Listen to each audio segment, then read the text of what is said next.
الحمد لله نحمده ونستعينه ونستغفره ونؤمن به ونتوكل عليه ونعوذ بالله من شرور أنفسنا ومن سيئات أعمالنا ومن يهده الله فلا مضل له ومن يضلله فلا هادي له وأشهد أن لا إله إلا الله وأشهد أن محمدًا عبده ورسوله يا أيها الذين آمنوا اتقوا الله حق تقاته ولا تموتن إلا وأنتم مسلمون يا أيها الناس اتقوا ربكم الذي خلقكم من نفس واحدة وخلق منها زوجها وبث منهما رجالا كثيرا ونساء واتقوا الله الذي تساءلون به والأرحام إن الله كان عليكم رقيبا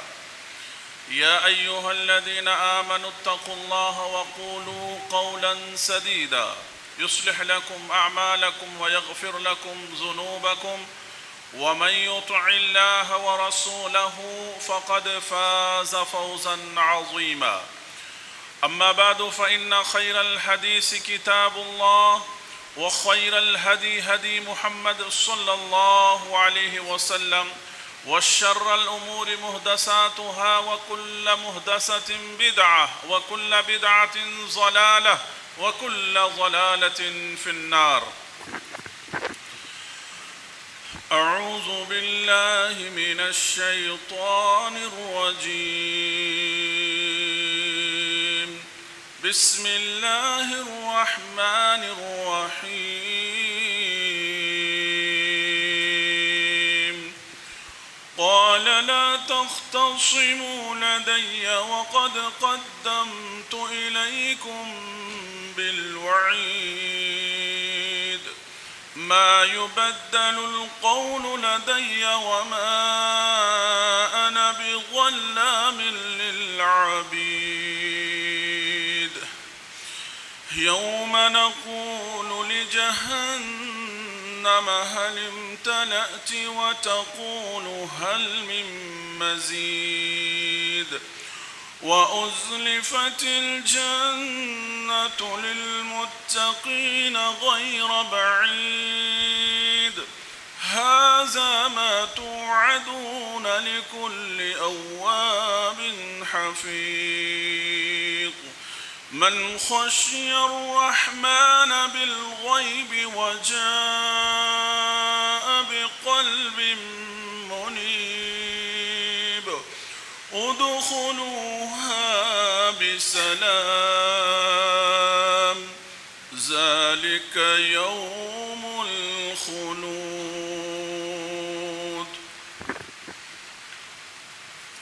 وقال تعالى في موضع آخر الحج أشهر معلومات فمن فرض فيهن الحج فلا رفث ولا فسوق ولا جدال في الحج. محترم بزرگان دین، نوجوانان اسلام اور پردہ نشین خواتین اسلام، ہر طرح کی حمد و ثنا، بزرگی، بڑائی اس اللہ وحدہ لا شریک کے لیے لائق و زیبا ہے جو اپنی ساری ہی مخلوقات کی ہر چھوٹی بڑی حمد و ثنا کا اکیلا ذات اس کی مستحق ہے۔ اس کے بعد تمام انبیاء کرام پر درود و سلام ہو، بالخصوص ہمارے اور آپ کے آخری نبی پر صلی اللہ علی نبینا محمد و آلہ و اصحابہ اجمعین۔ حاضرین جمعہ، آج کے اس مختصر خطبہ جمعہ میں انشاءاللہ جس موضوع سے متعلق کچھ گفتگو کرنے کے لیے بفضلہ تعالی میں کھڑا ہوا ہوں، وہ موضوع ہے حج کے کچھ احکام، حج کے فضائل اور حج سے ملنے والا میسیج اور پیغام۔ حج سے متعلق کچھ باتیں انشاءاللہ میں آپ حضرات کے سامنے بیان کرنے کی کوشش کروں گا کہ حج کا پیغام کیا ہے، حج کا میسیج کیا ہے، اور ہم اور آپ الحمدللہ جن ایام سے گزر رہے ہیں اسے اشہر حج کہا جاتا ہے، یعنی حج کے ایام کہے جاتے ہیں ان دنوں کو۔ لہذا ابھی آپ کے سامنے قرآن مجید کی ایک آیت کریمہ سورہ بقرہ کی آیت پڑھی گئی ہے۔ اللہ تبارک و تعالی بیان فرما رہے ہیں کہ حج کے مہینے معلوم ہیں، یعنی حج کے جو ایام ہیں، حج کے جو مہینے ہیں، اللہ تبارک و تعالیٰ نے اس کو بیان کر دیا ہے، اس کو واضح کر دیا ہے۔ تم میں سے جن لوگوں کے اوپر حج فریضہ حج فرض ہو تو انہیں چاہیے کہ وہ اس فریضہ حج کو مکمل کرے، اور اس کے اندر نہ تو کسی بھی طرح کا میاں بیوی کے کوئی میل ملاپ، نہ ہی فسق و فجور، اور نہ ہی لڑائی جھگڑا، ان تمام چیزوں سے اجتناب کرنا۔ میرے بھائیوں، اب یہ بات آپ کے سامنے بیان کروں کہ اشہر حج کیا ہے، حج کے جو مہینے ہیں، حج کے جو ایام ہیں وہ کیا ہیں۔ ان چیزوں کو جب ہم پڑھتے ہیں تو نبی کریم صلی اللہ علیہ وسلم نے اپنی صحیح احادیث کے اندر ان چیزوں کی وضاحت کی ہے۔ حج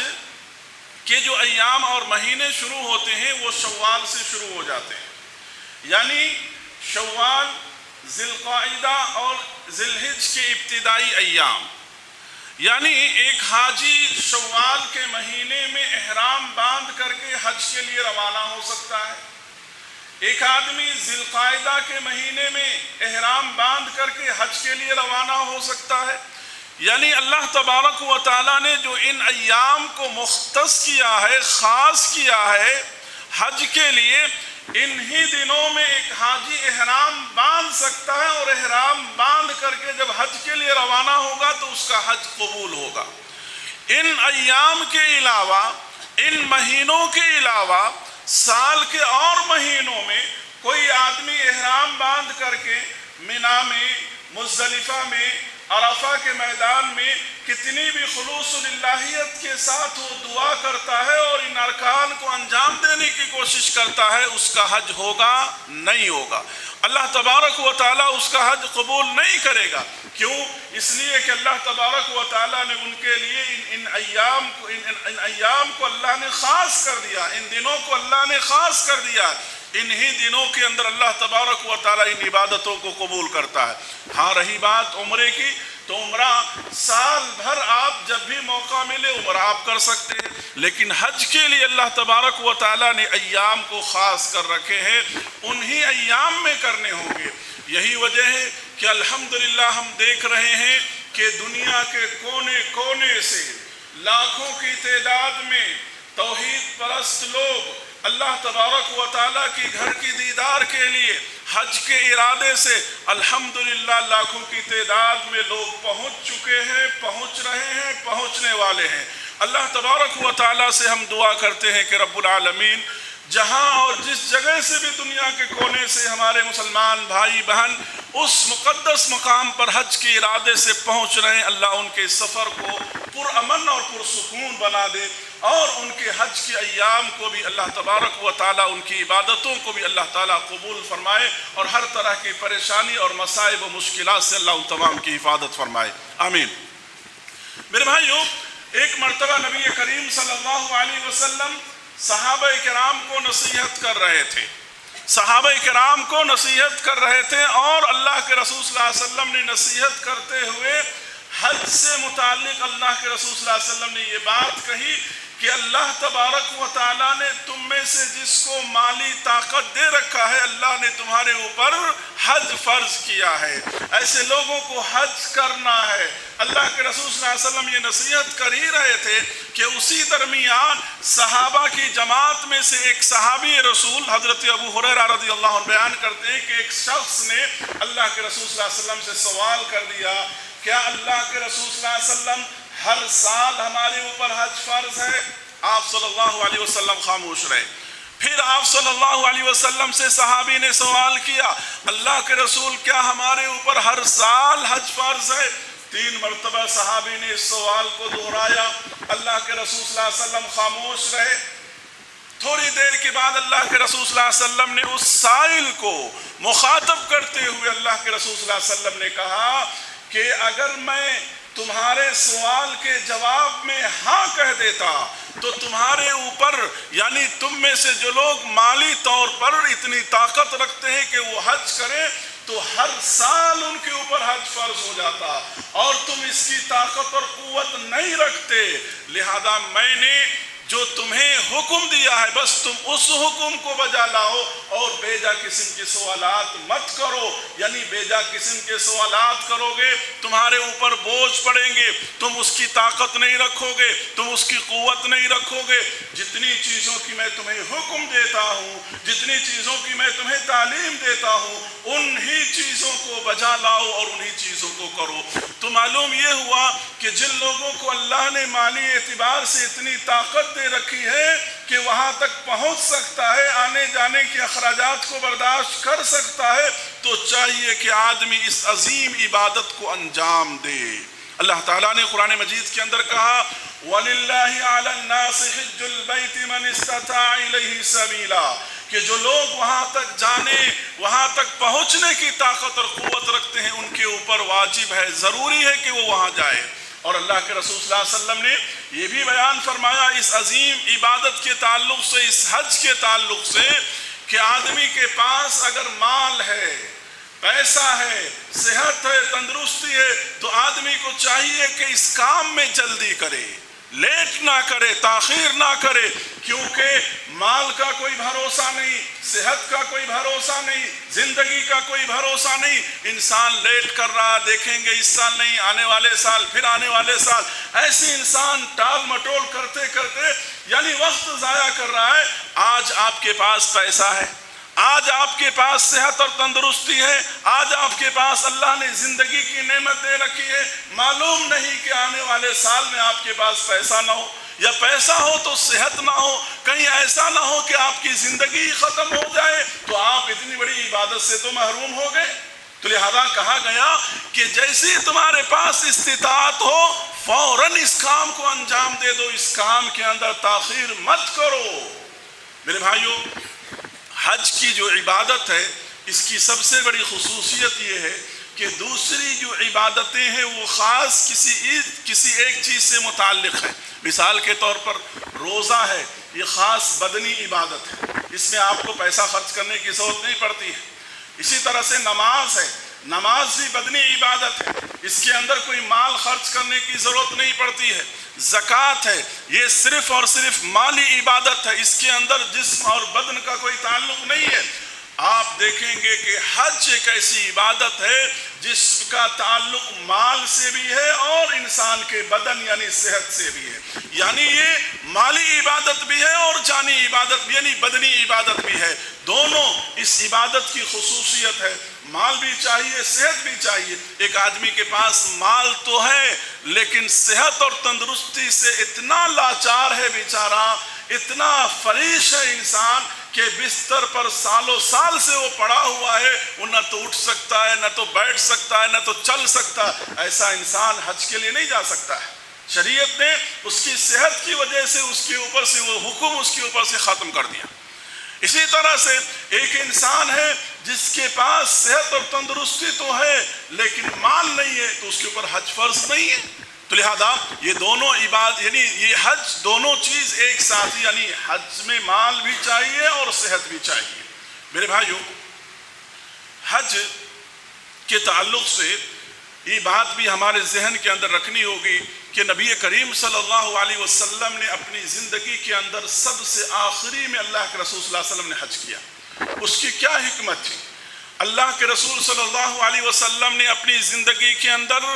اسلام کے سارے ہی تعلیمات جو اللہ تبارک و تعالیٰ کی طرف سے دیے گئے تھے، ان تمام تعلیمات کے اوپر اللہ کے رسول صلی اللہ علیہ وسلم نے صحابہ کے سامنے عملی طور پہ اللہ کے رسول صلی اللہ علیہ وسلم نے عمل کر کے حکم دے کر اللہ کے رسول صلی اللہ علیہ وسلم نے بتلا دیا، لیکن باقی رہ گیا تھا اسلام کا ایک حکم، اور باقی تھا وہ فریضہ حج جس کو اللہ کے رسول صلی اللہ علیہ وسلم نے بالکل اپنی زندگی کے آخری حصے میں اللہ کے رسول صلی اللہ علیہ وسلم نے کیا۔ اس کی سب سے بڑی حکمت یہ ہے کہ اسلام سے پہلے اور اسلام کے بعد یعنی مکہ فتح ہونے تک مشرکین مکہ بھی کیا کرتے تھے؟ حج کرتے تھے، خانہ کعبہ کا طواف کرتے تھے۔ یہ مشرکین جس کی حج میں بہت ساری غلطیاں تھیں، بہت سارے گناہ کے کام ہوتے تھے وہاں پر، اور اللہ کے رسول صلی اللہ علیہ وسلم نہیں چاہتے تھے کہ آپ کی موجودگی میں وہ غلط کام ہو، ان تمام چیزوں کی اصلاح ہو جائے، وہ تمام غلطیاں ختم کر دی جائے، مکمل طور پر صاف شفاف ہو کر کے صحیح اور درست حج جو اللہ کے رسول صلی اللہ علیہ وسلم انجام دے، اس کے تعلق سے اس کی تیاری ہو رہی تھی۔ یہی وجہ ہے کہ جب مکہ سن 8 ہجری میں فتح ہو گیا تو اس کے بعد نبی کریم صلی اللہ علیہ وسلم نے سن 9 ہجری میں حضرت ابوبکر صدیق رضی اللہ عنہ کو امیر حج بنا کر کے صحابہ کرام کے قافلے کو آپ نے حج کے لیے روانہ کیا۔ اللہ کے رسول صلی اللہ علیہ وسلم نے حضرت ابوبکر کو سن 9 ہجری میں اللہ کے رسول صلی اللہ علیہ وسلم کی طرف سے خاص اعلانات دیے گئے۔ آپ صلی اللہ علیہ وسلم کے حکم پر حضرت ابوبکر صدیق رضی اللہ عنہ نے مکے میں اس بات کا اعلان کیا کہ اس سال کے بعد کوئی مشرک خانہ کعبہ کا نہ تو طواف کرے گا اور نہ تو حج کرے گا، مکمل طور پہ بند کر دیا گیا۔ کیوں؟ اس لیے کہ مشرکین مکہ کیا کرتے تھے؟ ننگا ہو کر کے، برہنہ ہو کر کے، پورے کپڑے اتار کر کے خانہ کعبہ کا طواف کرتے تھے۔ اللہ اکبر، صفا مروہ کا طواف کرتے تھے وہ لوگ۔ کیوں؟ اس لیے کہ ان کا یہ عقیدہ تھا کہ جو کپڑا ہم پہنتے ہیں اس کپڑے میں ہم گناہ بہت سارے کرتے ہیں، ان کپڑوں کو پہن کر کے ہم سے صبح و شام گناہ ہوتے ہیں، تو لہذا اللہ تبارک و تعالیٰ اس کو پسند نہیں کرے گا، اس لیے پوری طرح سے برہنہ ہو جایا کرتے تھے والعیاذ باللہ۔ اس طرح کی برائیاں ہو رہی تھی، تو سن 9 ہجری کے اندر باقاعدہ طور پر ان تمام چیزوں کے اوپر پابندی لگا دی گئی کہ آنے والے سال سے کوئی بھی مشرک خانہ کعبہ کا برہنہ طواف نہیں کرے گا، اور کسی کو اس بات کی اجازت نہیں ہوگی۔ اس پابندی اور اس اعلان کے بعد باقاعدہ طور پر سن 10 ہجری میں اللہ کے رسول صلی اللہ علیہ وسلم نے اپنی زندگی کے اندر آپ نے ایک حج کیا، اور اس حج کے ذریعے سے آپ نے اسلام کی تعلیمات کو مکمل کر دیا، ارکان اسلام کو مکمل کر دیا۔ اسلام کے جو 5 ارکان ہیں اس میں سے ایک رکن جو حج باقی تھا، اللہ کے رسول صلی اللہ علیہ وسلم نے سن 10 ہجری میں اس پر بھی عمل کر کے تقریباً 1,24,000 صحابہ کے ساتھ آپ نے رخت سفر باندھا۔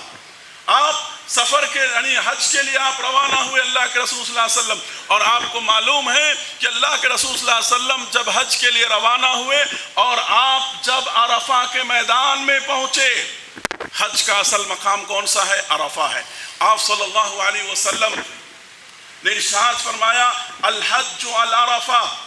حج کیا ہے؟ اصل عرفہ ہے، یعنی اگر کوئی حاجی حاضری اگر عرفہ کے میدان میں نہ دے سکا تو اس کا حج نہیں ہوا، بلکہ اس کو دوبارہ حج کرنا ہوگا۔ اور اگر کوئی حاجی تھوڑی دیر کے لیے ہی صحیح عرفہ کے میدان میں پہنچ گیا، شامل ہو گیا، شریک ہو گیا، تو اس کا حج مکمل ہو گیا۔ آپ صلی اللہ علیہ وسلم جب عرفہ کے میدان میں پہنچے، آپ صلی اللہ علیہ وسلم پر اسی وقت سورۃ المائدہ کی یہ آیت نازل ہوئی آسمان سے۔ اللہ تبارک و تعالیٰ نے کہا الیوم اکملت لکم دینکم واتممت علیکم نعمتی ورضیت لکم الاسلام دینا،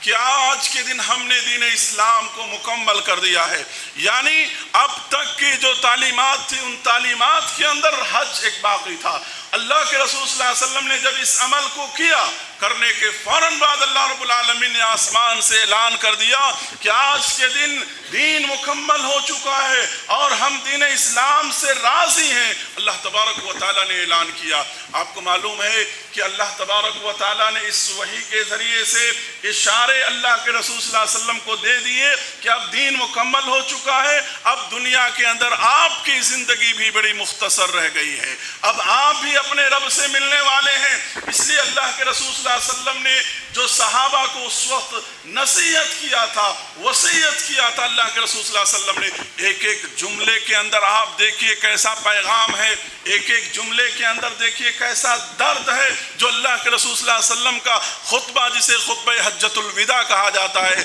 آپ صلی اللہ علیہ وسلم نے لوگوں کو نصیحت کرتے ہوئے اسی وقت آپ صلی اللہ علیہ وسلم نے یہ تعلیم دیا تھا کہ لوگوں تمہارے درمیان، یعنی تم ایک دوسروں کی جان تمہارے لیے محترم ہے، تمہارے درمیان ایک دوسروں کی مال تمہارے لیے محترم ہے، ایک دوسروں کی عزت و آبرو تمہارے درمیان ایک دوسروں کے لیے محترم ہے، لہذا کوئی ناحق کسی کا قتل نہ کرے، کوئی ناحق کسی کا مال نہ لوٹے، کوئی ناحق کسی کی عزت و آبرو کے ساتھ کھلواڑ نہ کرے۔ جس طرح سے آج کا دن، یہ وقت، یہ جگہ، یہ مقام محترم ہے، اسی طرح سے تمہارے جان، مال، عزت و آبرو ایک دوسروں کے لیے محترم ہونی چاہیے۔ میرے بھائیوں، جس ماحول کے اندر ہر آدمی کی جان، مال اور عزت و آبرو محفوظ ہو، وہی معاشرہ پرامن معاشرہ کہلاتا ہے، اور جہاں پر انسان کے جان، مال، عزت و آبرو محفوظ نہ ہو، وہ معاشرہ پرامن معاشرہ کبھی نہیں ہو سکتا ہے۔ اسلام کی تعلیمات ہے، اور کتنی پیاری تعلیمات ہے۔ آپ نے دیکھا جو قوم اور جو دنیا اپنے آپ کو سب سے مہذب کہلاتی ہے، آج لاکھوں لاکھوں معصوم بچوں کا قاتل بنا ہوا ہے۔ آپ نے دیکھا فلسطین اور غزہ کے حالات کو، اللہ اکبر، کیسے ظلم و ستم کے پہاڑ توڑے گئے، لیکن ہمارے نبی نے جس وقت دین اسلام کے مکمل ہونے کا اعلان ہوا، آپ نے لوگوں کو یہ پیغام دیا، ایسا پیغام دیا جو دنیا کے کسی اور مذہب اور دھرم کے رہنما نے یہ تعلیمات نہیں دی اپنے ماننے والوں کو۔ میرے بھائیوں، حج کا جو یہ مہینہ ہے، حج کرنے کے لیے آپ کو معلوم ہونی چاہیے کہ مختص لوگ، یعنی ہر کنٹری سے یا ہر ملک سے جو مختص خاص جو کوٹا ہوتا ہے، اس حساب سے لوگ حج کرنے کے لیے پہنچتے ہیں۔ لیکن حج کا جو پیغام ہے، حج کا جو میسیج ہے، یہ ساری انسانیت کے لیے، جو لوگ حج کے لیے نہیں پہنچے ان لوگوں کے لیے بھی یہ پیغام ہے اور یہ میسیج ہے۔ ساری انسانیت کے لیے حج کے کچھ پیغامات ہیں، میں آپ کے سامنے ایک دو آپ کے سامنے وقت کے حساب سے میں بیان کرنے کی کوشش کروں گا، کیونکہ بہت سارے پیغامات ہیں جس کا ہم اتنے کم وقت میں ان تمام چیزوں کو بیان نہیں کر سکتے ہیں۔ میرے بھائیوں، آپ دیکھیے کہ اللہ تبارک و تعالیٰ نے کہا کہ حج کے لیے جب تم جاؤ تو وہاں پر کسی بھی طرح سے فسق و فجور کام نہیں کرنا۔ پہلے اللہ تبارک و تعالیٰ نے کہا، سب سے پہلی بات جو آیت آپ کے سامنے پڑھی گئی ہے، فَلَا رَفَثَ وَلَا فُسُوقَ وَلَا جِدَالَ۔ اصل میں رفث کہتے ہیں میاں بیوی کے جو آپسی تعلقات ہوتے ہیں، اس کو رفث کہا جاتا ہے۔ تو انسان چونکہ احرام کی حالت میں ہوتا ہے، احرام کی حالت میں شریعت نے احرام باندھنے کے بعد، احرام پہننے کے بعد میاں بیوی کے تعلقات آپس میں قائم نہیں کر سکتے جب تک کہ احرام کھولے گا نہیں انسان، یعنی ساری مراحل اور مناسک کو انسان مکمل نہیں کرے گا۔ دوسری بات کہا گیا ولا فسوق۔ دیکھو، تمہارا امتحان اور آزمائش اللہ رب العالمین کی طرف سے۔ آپ کو معلوم ہونی چاہیے کہ حج کے اندر یعنی عورتوں کے اوپر یہ پابندی ہے کہ وہ اپنا چہرہ نہیں ڈھانک سکتی، بلکہ حج کے ایام میں اپنے چہرے کو کھلے ہوئے رکھے گی۔ کہا گیا کہ اس مقدس مقام پر جہاں دنیا کے کونے کونے سے مسلمان مومن عورتیں آتی ہیں، تم اپنے دلوں کے اندر ان کے تعلق سے غلط خیالات، غلط جذبات، غلط سوچ، فسق و فجور تمہارے دلوں کے اندر نہیں آنا چاہیے۔ اس مقدس مقام پر رہ کر کے کسی کو دیکھ کر کے برا نہیں سوچنا، غلط نہیں سوچنا، اپنی سوچ کے اوپر بھی تم کنٹرول رکھنا اور اپنے دلوں کو بھی پاک صاف رکھنا۔ اور اس کے بعد کہا گیا ولا جدال، لڑائی جھگڑے نہیں کرنا۔ یہ بات اللہ رب العالمین نے کیوں کہی؟ آپ کو معلوم ہے میرے بھائیوں، مکہ سے لے کر کے عرفہ اور مینا اور مزدلفہ، یہ جو ڈسٹینس ہے، یہ جو درمیان میں جو یہ جگہ فاصلے ہیں، کتنے فاصلے ہوں گے؟ زیادہ سے زیادہ 15 کلومیٹر یا 16 کلومیٹر کا فاصلہ ہے، اور اس 15-16 کلومیٹر کے فاصلے میں تقریباً 50 لاکھ 70 لاکھ حجاج کرام وہاں پر موجود ہوتے ہیں۔ لوگوں کی ایک سمندر ہوتی ہے، لوگوں کی ایک بھیڑ ہوتی ہے، قدم قدم پہ بھیڑ ہوتا ہے۔ لوگ احرام کی حالت میں طبیعت میں چڑچڑاپن ہوتی ہے، طبیعت میں سمجھیے ایک عجیب سی کیفیت ہوتی ہے۔ کہاں دنیا کے کونے کونے سے کیسے کیسے لوگ ہوتے ہیں، وہاں پر بھیڑ اور وہاں پر کراؤڈ کی وجہ سے آپس میں ایک دوسرے کو برداشت کرنا، چھوٹی چھوٹی چیز پر لڑائی جھگڑے نہیں کرنا، مار پیٹ نہیں کرنا۔ دیکھیے انسان کو کتنا صبر کا پیغام دیا جا رہا ہے اس حج کے اندر۔ کہا گیا کہ یہ سب کام اگر تم نے نہیں کیا تو پھر تمہارا یہاں آنے کا کوئی فائدہ ہی نہیں، تمہارا حج ہی نہیں ہوگا۔ لیکن وہاں پر ان برائیوں سے اپنے آپ کو بچانا، ان غلط کاموں سے اپنے آپ کو بچانا۔ اور آپ کو معلوم ہونی چاہیے کہ جو لوگ وہاں الحمدللہ جا کے آ چکے ہیں کہ کیسی حالت ہوتی ہے، کیسا کراؤڈ اور کیسی کیفیت انسان کی ہوتی ہے ان ایام کے اندر۔ لہذا ان تمام حالات میں اللہ نے کہا کہ دیکھو لڑائی جھگڑے کا تعلق جو ہے تم اپنے آپ کو روکنا، اپنے آپ کو کنٹرول کرنا، اس لیے اللہ رب العالمین نے یہ بات کہی۔ اور آپ کو معلوم ہے کہ حج جو ہوتے ہیں وہ 3 قسم کے حج ہیں، حج کی 3 صورتیں ہیں۔ ایک ہے حج افراد۔ حج افراد کا مطلب ہوتا ہے کہ ایک حاجی صرف اور صرف حج کا احرام بند کر کے نکلتا ہے صرف حج کرنے کے لیے۔ ایک ہوتا ہے حج تمتع۔ حج تمتع کے اندر یہ ہوتا ہے کہ حاجی حج کرنے والا پہلے احرام میں عمرہ کر لیتا ہے جانے کے بعد، اور پھر احرام عمرہ کر کے کھول دیتا ہے، اور پھر 8ویں ذی الحجہ کو یعنی جب حج کے لیے روانہ ہونا ہوتا ہے تو وہی مکے کے اندر کیا کرتا ہے، احرام باندھتا ہے۔ وہ اس کو تمتع کہتے ہیں۔ ایک ساتھ اس نے 2 فائدے اٹھائے، حج بھی کیے عمرہ بھی کیے۔ اور ایک ہے حج قیران۔ حج قیران کے اندر بھی کیا ہوتا ہے، حج اور عمرہ دونوں کا انسان ارادہ کرتا ہے، لیکن عمرہ کرنے کے بعد انسان اپنا احرام نہیں کھولتا، اپنا احرام باقی رکھتا ہے، اسی طرح سے کنٹینیو حج کے مناسک کو ادا کرنے کے بعد وہ کھولتا ہے۔ میرے بھائیوں، حج کا سب سے پہلا پیغام اور سب سے پہلا میسیج یہ ہے کہ تمام حاجی جو بھی اس مقام پر جا رہے ہیں ان تمام سے کہا جا رہا ہے، اور جو لوگ وہاں نہیں جا رہے ان تمام سے یہی کہا جا رہا ہے کہ حج کا سب سے پہلا پیغام عقیدہ توحید کا پیغام ہے۔ توحید کی عظمت کو بیان کیا جا رہا ہے اس کے ذریعے سے، توحید کی اہمیت کو بیان کیا جا رہا ہے اس کے ذریعے سے۔ جانے والا اپنا ایمان اور عقیدہ درست کر کے اس مقام پر جائے۔ اگر دل کے اندر کسی بھی طرح کا شرک ہے، کسی بھی طرح سے اولیاءوں کی محبت ہے، قبر والوں کی محبت ہے، ایسی چیزوں کو لے کر کے تم جا رہے ہو تو تمہارا جانا بیکار ہے۔ عقیدہ توحید کا پیغام پوری حج کے اوپر آپ غور کیجئے، پورے کے پورے حج کے اندر جو دعائیں سکھلائی گئی ہیں، جو تعلیمات دیے گئے ہیں، قدم قدم پر آپ دیکھیں گے ان تمام چیزوں کے اندر عقیدہ توحید کا پیغام ہے، عقیدہ توحید کا اعلان ہے، اور شرک سے برات ہے، شرک سے بیزارگیت کا اظہار ہے۔ میرے بھائیوں، آپ کو معلوم ہونی چاہیے کہ اللہ تبارک و تعالیٰ نے حضرت ابراہیم علیہ السلام کو جب خانہ کعبہ کی تعمیر کرنے کا اللہ نے حکم دیا تو اس وقت ہی اس خانہ کعبہ کی بنیاد ایک ایک اینٹ جو رکھا گیا وہ عقیدہ توحید کی بنیاد پر۔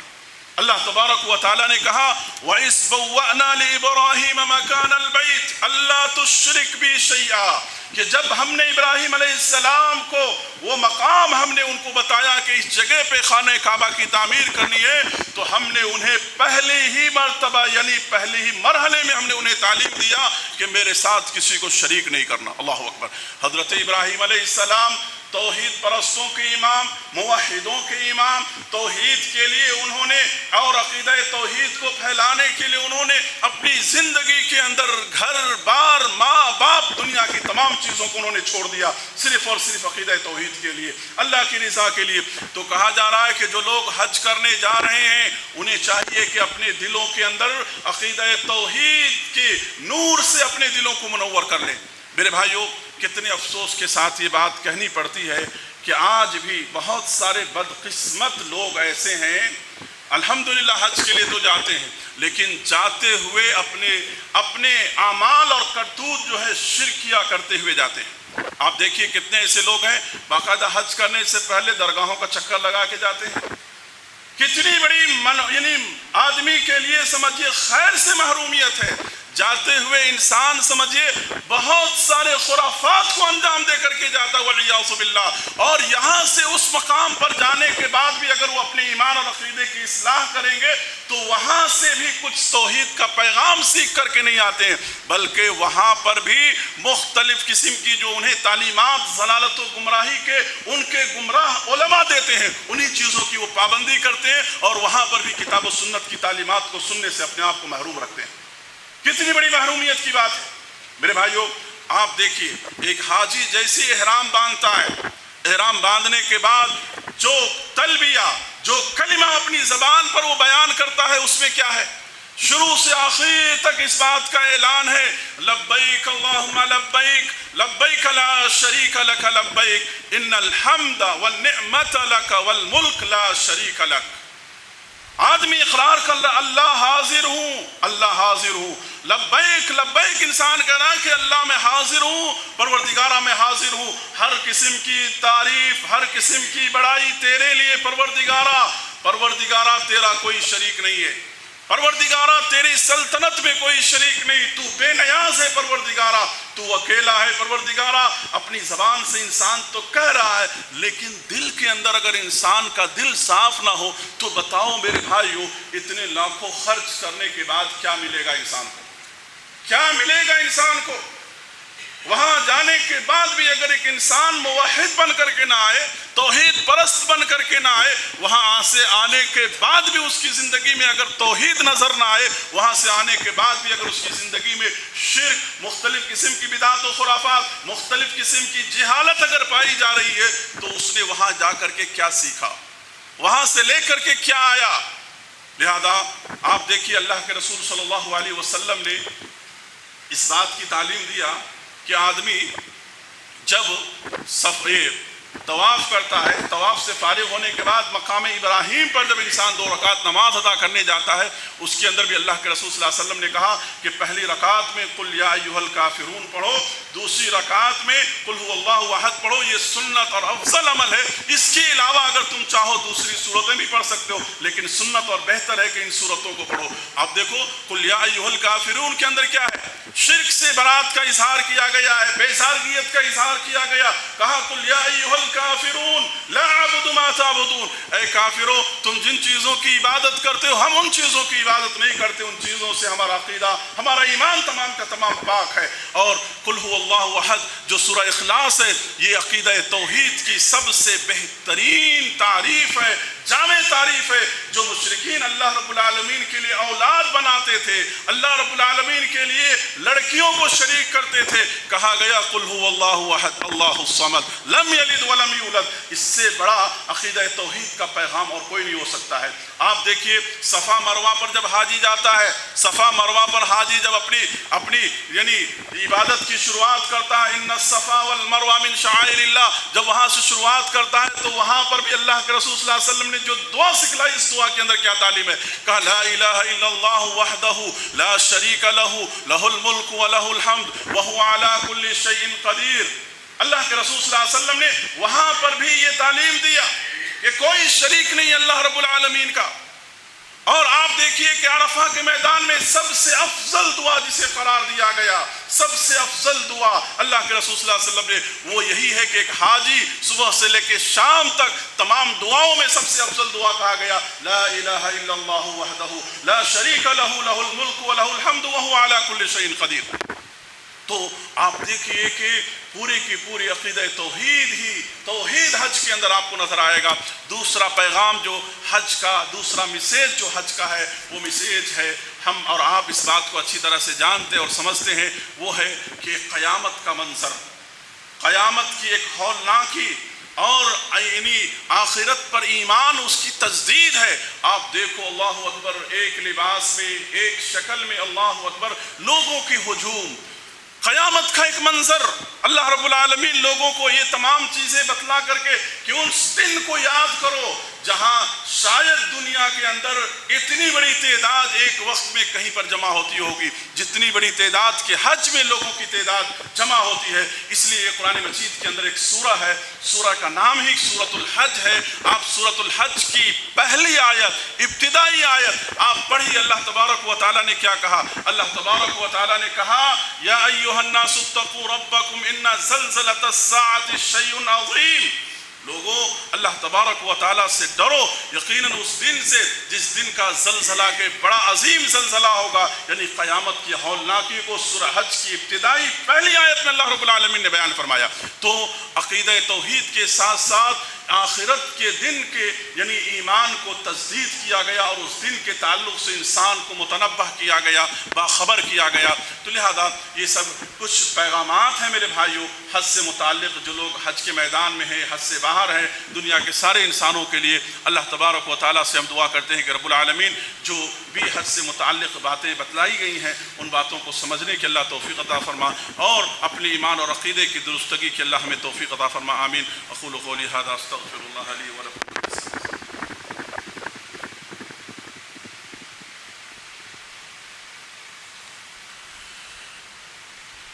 الحمد للہ رب العالمین والعاقبۃ للمتقین والصلاة والسلام علی رسولہ الکریم، اما بعد۔ محترم حضرات، وقت مختصر اور میرا وقت مکمل ہوا۔ بہت سارے پیغامات ابھی تھے جو میں آپ کے سامنے مکمل نہیں کر سکتا، جیسے کہ اور ایک پیغام میں سے ایک اہم پیغام یہ ہے کہ حج کے اندر اتحاد و اتفاق کا پیغام، اتحاد و اتفاق کا پیغام ہے، میسیج ہے۔ اخوت اسلامی بھائی چارگی کیا ہوتی ہے،